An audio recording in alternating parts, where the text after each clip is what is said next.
down. No? So, ang imong paglantaw sa imong kaugalingon nga muuswag gyud ka permi. Okay. Amen ba? Okay. Yung diyan sa diri, no? Kay bisan pa unsay mahitabo sa imong kinabuhi, tinuod ba na mga kaigsunan?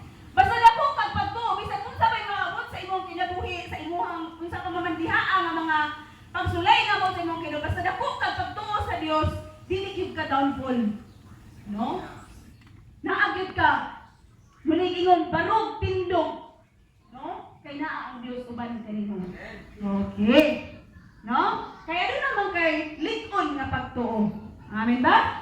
Okay. Ngayon diri, how to activate your faith for great exploit, no? Unsaon man na nato nga mahimo kitang aktibo diha sa atong pagtuo karon.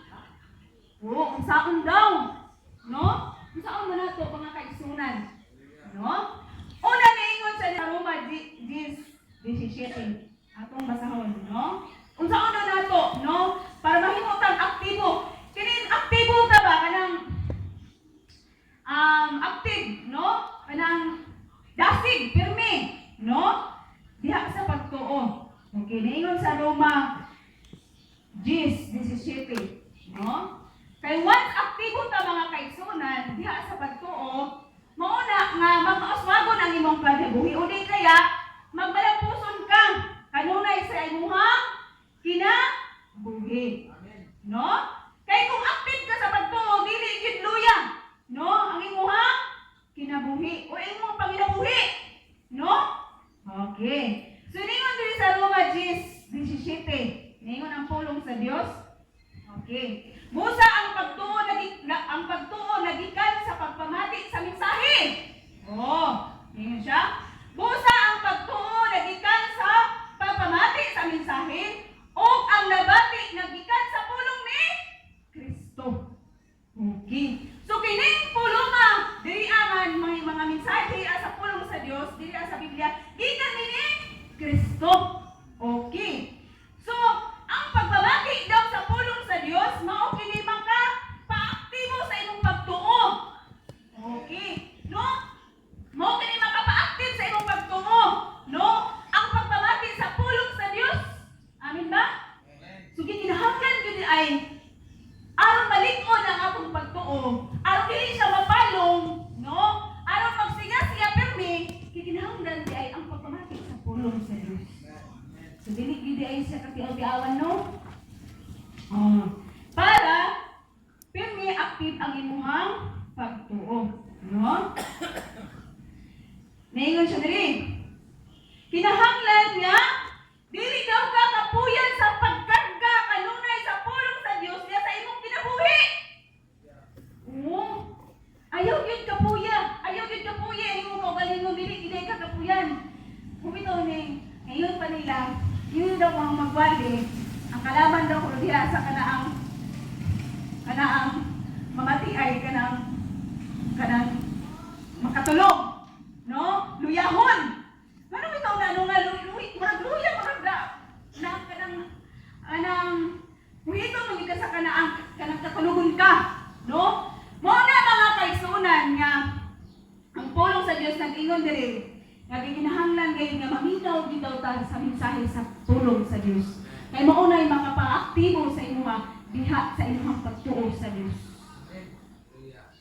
Number 1 na, no? Okay. Kay ang atong ikarga sa atong ang kinabuhi mao ang pagpaminaw sa pulong sa Dios, no?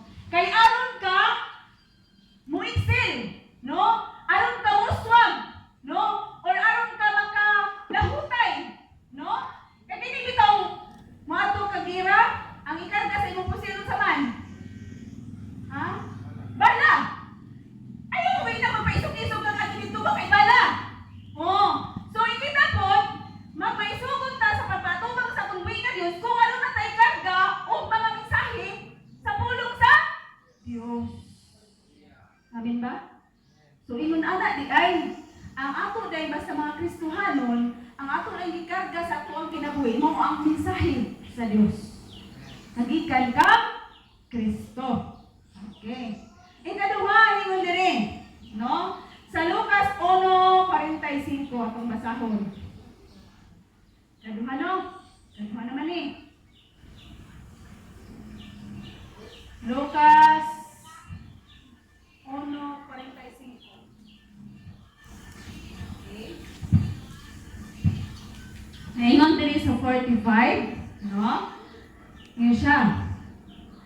Bulahan ka nga dituo nga mutuman gayud bulahan ka nga dituo nga matuman gayud ang mensahe sa Ginoo ka nimo. Okay. Ngayon siya nga bulahan ka, no? Kung mituman ka gayud sa mensahe nga gikan sa atong buhingang Dios. Okay, no? Aduna gay mga butang nga mahitabo ni atong mga nagtuo, no? Ikaw nga nagtuo, naagi mahitabo nga mga maayo mga butang sa imong kinabuhi.